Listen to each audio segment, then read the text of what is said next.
5 most disturbing caving videos. Bro, I don't understand how motherfuckers go caving. They have fun by, like, how? And then people die from it. I just don't get the happiness you get from it, bro. And it's not like at the end you get some cool shit at the end of the cave. No, bro, it's literally dead ends. You get nothing. I'm guessing they're gonna be, you know, passing away in this. Who knows? On May 6, 2019, YouTuber Connor Kelly posted a video of him exploring an abandoned McCoy gold mine in the Nevada desert. However, what was supposed to be nothing. Oh wait, I'm tripping. This is just caving. It's not like the ones that get stuck. The what's it called? I don't know what's called. But they go in tight ass spaces, then they like wiggle their way through. Yeah, this is just normal caving. I'm tripping. Nothing more than a fun adventure with his family quickly turned into a disturbing experience. One that would likely But I don't get how they do this either. I don't get how they do caving either. Like, just in general. Hell no. Hell no. You don't know what the fuck be living down there, bro. Hey, I like my surface. I like the surface out here. I'm chilling in my house. Stay with the group for the rest of their lives.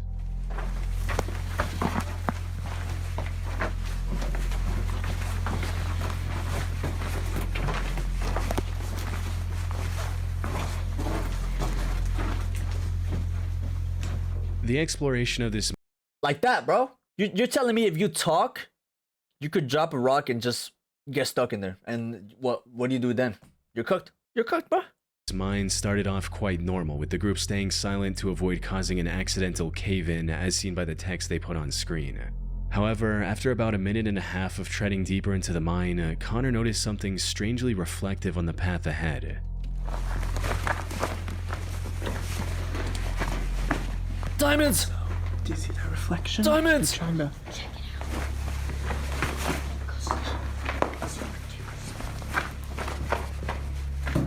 Oh. Oh, Jesus. What is that?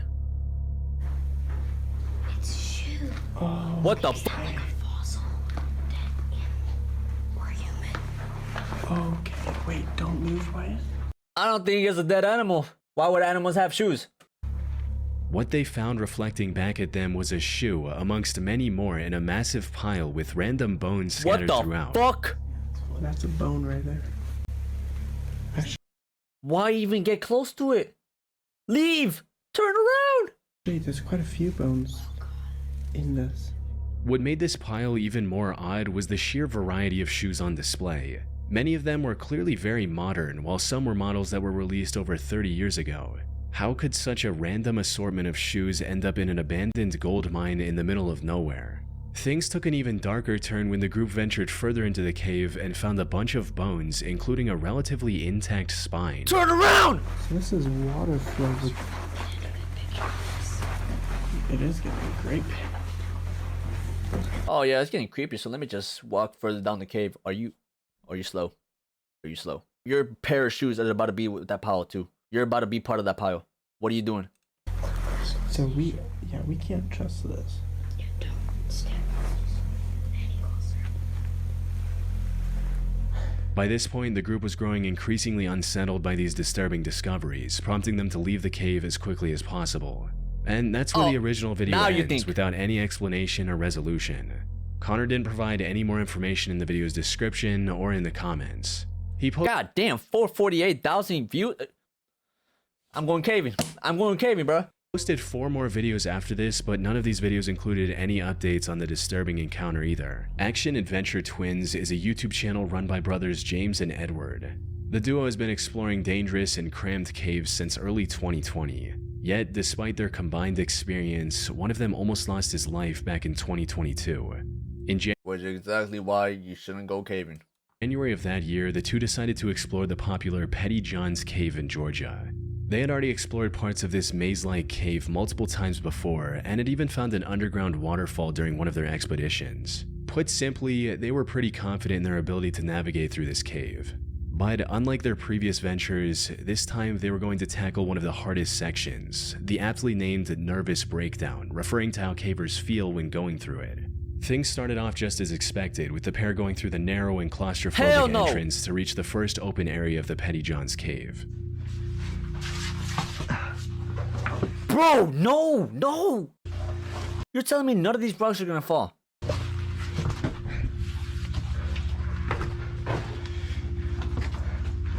Whoa, entrance room.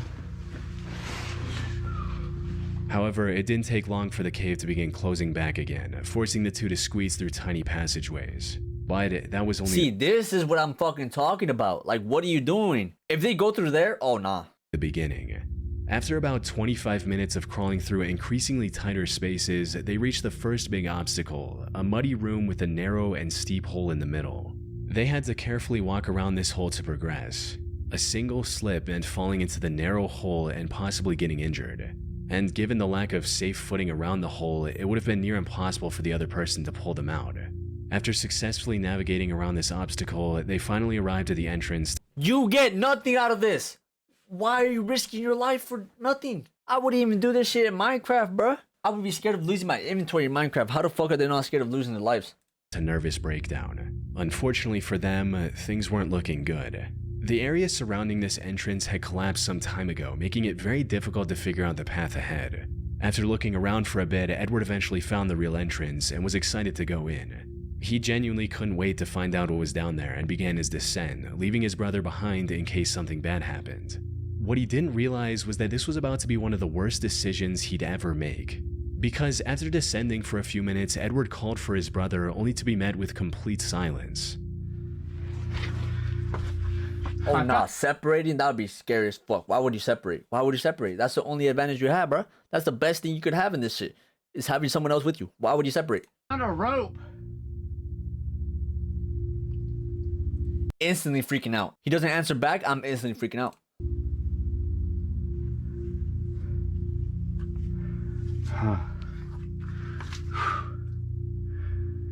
I don't hear James anymore. Uh-oh. Uh-oh. Oopsie. The fuck you mean uh-oh? Why is he acting nonchalant? In other words, Edward was now lost in an unknown section of the cave without any means of contacting his brother. At first, he tried to stay calm and continued his descent, hoping to find James before long. However, after staying separated for over... Look at that, bro. He has to literally be at a perfect angle just to fit through. No, bro, no. 30 minutes, the realization set in. He knew panic was the fastest way to make a bad situation worse, but at this point, he couldn't help but feel a growing sense of unease.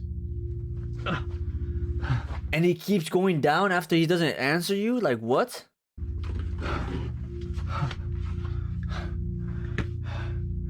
James! James!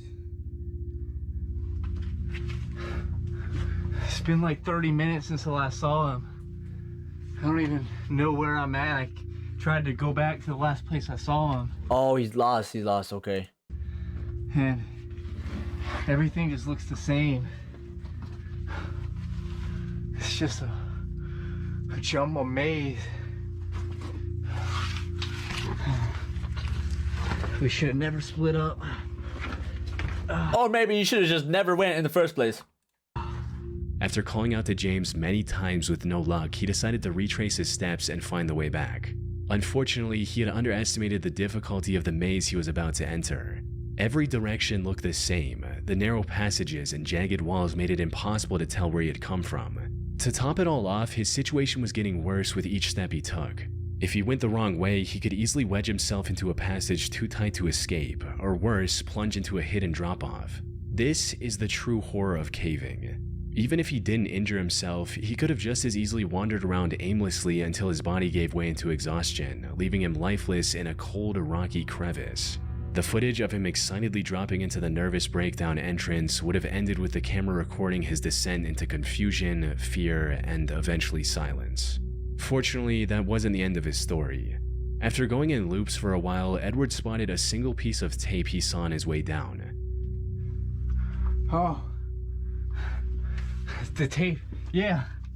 Okay, this tape looks familiar. Oh, yeah.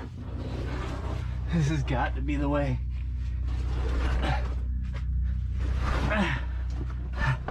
I'm getting close. James! Still nothing. This unexpected clue turned out to be exactly what he needed. It helped him regain his bearings and finally head in the right direction. Finally, he heard the best sound he could have heard in that moment. James! Oh. Yo, you know how scary that would be? The relief he just had from that voice responding, bro, that's better than any sex he's ever gonna have for the rest of his life. You're over here? Oh, dude. This place is a maze, man. Oh, hey, I see your light. Dude, I thought we were never gonna see each other. Dude, I know. Oh. The two stayed together for the rest of the expedition and made it out alive without any major injuries. They're still See, now imagine how many times they don't end up finding each other. Imagine the amount of people that don't end up, you know, getting out. Hell no. exploring caves on YouTube, but now with a lot more caution. In January of 2014, a group of cave explorers decided to conquer the Lost John's Cave in Lancashire, England. It's a vast cave network that spans a length of nearly 3 miles, or 4.8 kilometers. Damn. The known deepest section of this cave also goes down a staggering 690 feet, or 211 meters. Most members of this group had been spelunking for years, and like most other cave explorers, were quite confident in their skills. They had also done their research and mapped out their route in advance. But the truth about caving is, when things go wrong, no amount of planning can save you. Even the most experienced and well-prepared explorers can find themselves in terrifying situations. Which is exactly what happened to one of the members of this group, named Bob Johnson. The expedition was going quite smoothly in the beginning, with the group using the equipment they brought with them to continue safely. That is, until they reached a section of the cave called the Tube. It was an unusually narrow section that required the cavers to crawl on their stomach. Oh my god. And to make matters worse, it was also partially submerged in water, making it difficult to both see and breathe. They're still going. Despite these harsh conditions, the group decided to move ahead. The slimmest member of the group went first and successfully made it to the other side without much trouble. The next person, however, wasn't as fortunate. This was Bob Johnson, the man we mentioned earlier. Was. He passed away. Was. Exactly why motherfuckers don't need to be doing this, bro. His crawl through the tube wasn't off to a good start, as he was already having issues with the comparatively wider sections of the passage. With water, too?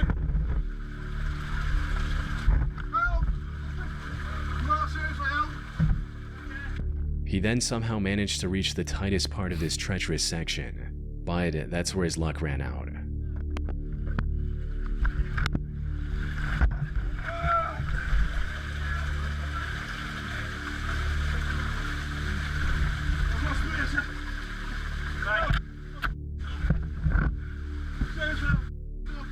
He was completely stuck from the waist down, and any attempt to free himself only made the situation worse.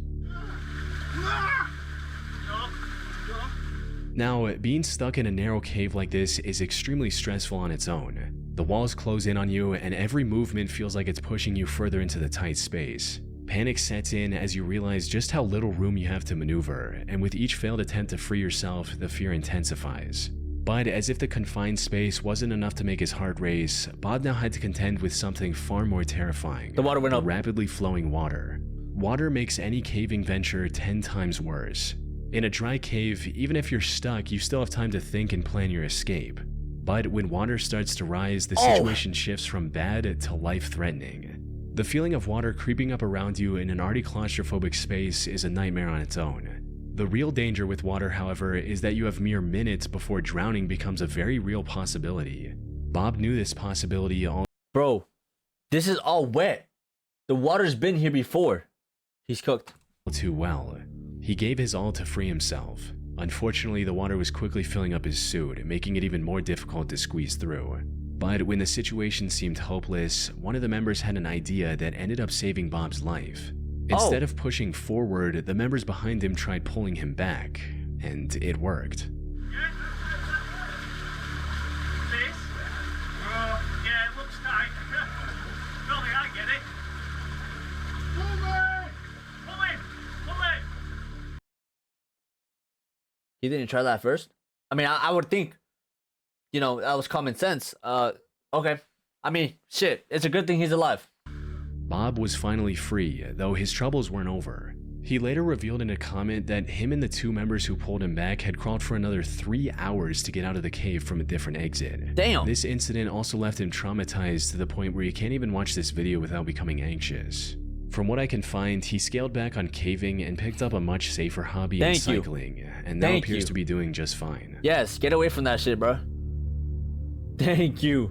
On the 7th of September 2024, the action-adventure twins The twins again. YouTube channel posted a video exploring a mysterious cave someone found on their property.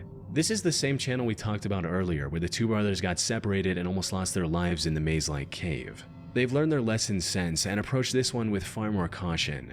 But with an entrance as life-threatening as this one, even the best precautions could have proven to not be enough. Alright, so the guy dropped us off halfway up the hill, and he doesn't know anybody who's been down this thing, but we were at the cave. Holy shit, you tell me you see this, and your first thought is, I gotta go check that out. And notice how they're all white too. I'm just saying, notice how they're all white. As he threw a rope down it with a rock, and it was 200 feet deep before it stopped. So we got this stick here. We're gonna see if our rope reaches.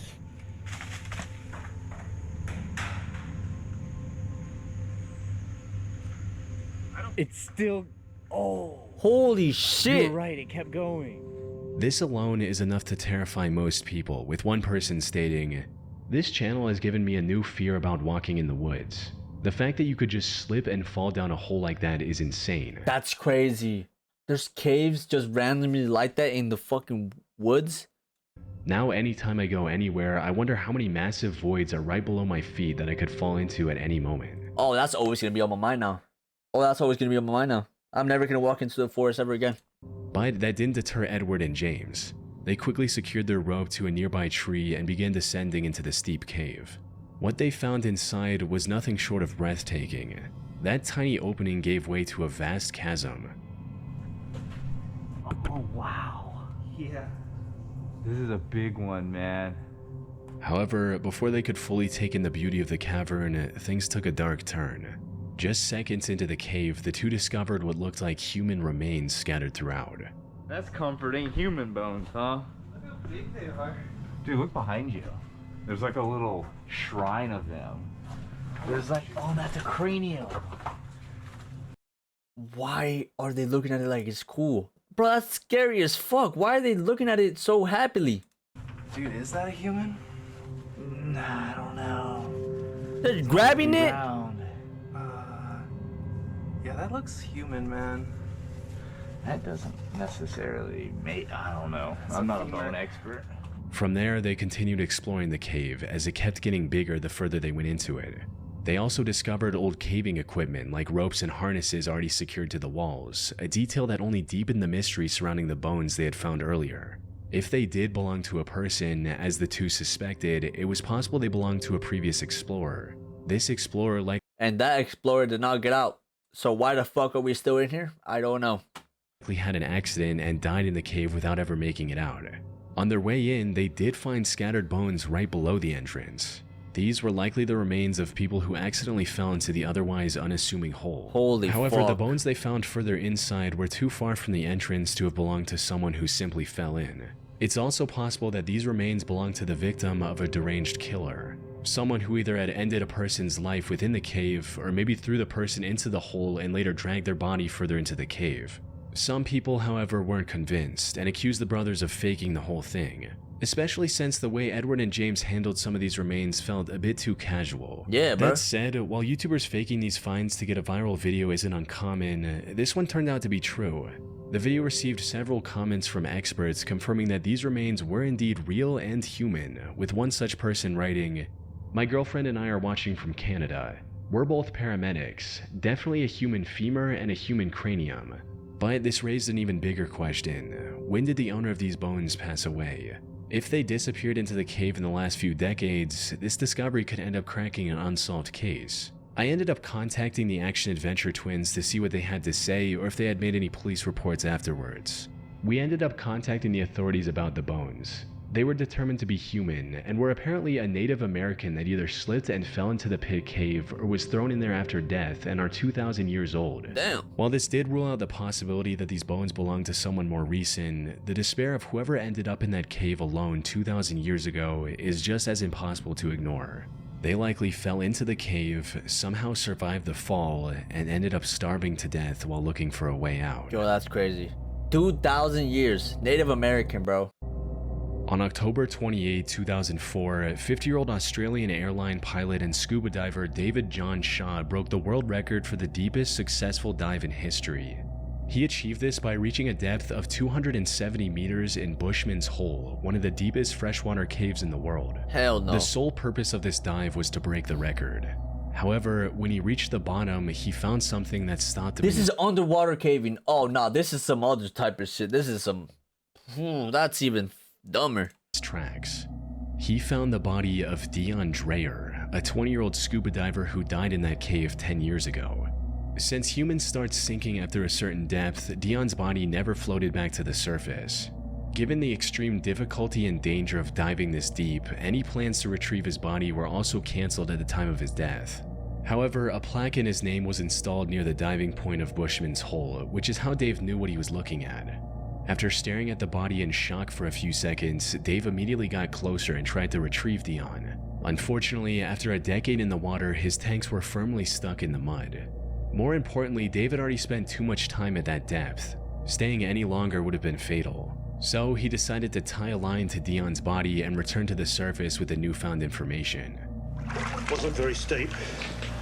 And when I saw the body over to my left, I thought, oh, that's the end of going deep. So just tied my line to it. And by then I was, well, we won't discuss that. So I just flipped my line. The news of Dion's body being discovered spread quickly, eventually culminating in Dave talking to his parents and promising to retrieve it. After a couple months of preparation, the next dive was scheduled for January 8, 2005. Unfortunately, Dave's heroic attempt to bring closure to Dion's parents ended in a catastrophe far worse than anyone could have imagined. Cave diving, aka underwater cave exploration, is far more dangerous than regular spelunking. The divers have to manage their oxygen levels at all times, avoid often sharp rock formations, and explore the cave system in a far darker environment because even the brightest flashlights aren't as effective underwater, all while making sure they don't get lost. Add in the immense pressure of 270 meters of water above, it becomes an almost insurmountable challenge, one that only... Hold on, does he still have the world record? Oh, you got beat, buddy. 308 meters. Gotta go back down there. A handful of people on the planet are capable of overcoming. So everything needed to be perfect for Dave's operation to succeed. He worked with police divers, the defense force, and medics to ensure everything went smoothly, and they planned the dive second by second. According to the plan, Dave would use the line he tied earlier to reach Dion's body. After cutting it loose and putting it in a special body bag, he would begin his descent. This descent would have taken around 12 hours to avoid decompression sickness. Holy so shit. Instead of holding on to Dion's body the entire time, Dave would pass it along to his longtime friend Don Shirley at 220 meters. Don would then hand it over to support divers located at various depths and keep checking on Dave for any issues. Sadly, this is not how it went. An hour and a half after the dive began, the surface crew received an ominous message from the support divers, claiming that they hadn't seen any activity from Dave or Don. Shortly after, another message reached the surface. This one was from Don, stating that he's seeing Dave in the distance, and he's not moving. Don said Bro. Dave's not coming. While this message was making its way to the surface, Don tried to reach Dave himself. He exceeded his target depth, which resulted in his rebreather controller imploding. This also led to him suffering from oxygen poisoning and vomiting while 220 meters under the water. Fortunately, he managed to keep hold of the line and was eventually pulled out of the water still breathing. Dave, however, didn't make it. But when rescue teams pulled out his body, they made a shocking discovery. Dion's body was attached to the recovery line as well. Following the recovery, investigators looked at the footage captured by the waterproof camera mounted on Dave's head. This is what they saw. Though I should mention, I couldn't find the raw footage from that camera. The only clip of it online is narrated by Don himself, Dave's best friend who we just talked about who almost died trying to save his life. The footage shows Dave moving alongside the line to find Dion's body, and then trying to put it in the bag. Unfortunately, this is where the plan started falling apart. Dion's body was unexpectedly loose from the mud and was moving around uncontrollably. Dave tried to complete his mission despite this, only to end up getting tangled in the line. This line is just getting everywhere because this body is floating. It's not stuck. Damn. Everything's moving. Right, light gets caught on the line there. Move it out of the way. Still got a nice bright light. All this effort caused him to neglect his gauges, resulting in Dave feeling the effects of nitrogen narcosis, which include poor judgment, trouble concentrating, and reduced muscle and nerve function. Put simply, he lost everything he needed to survive at that depth. He tried to cut the tangled line, but the lack of coordination made it near impossible. As he was struggling to stay conscious, the last thing he saw was the terrifying view of Dion's lifeless face mask staring back at him. Bro. Shortly after this, Dave Yo, after all that planning, shit could still go wrong. Fuck that, dude. passed away. The only silver lining was that the tangled line kept Dion's body close to Dave, allowing him to successfully complete his mission by recovering the body, only at the cost of his own life. Damn, bruh. And he just tried to get someone else's body. That's crazy. Fuck, bro. I'm staying away from that caving shit.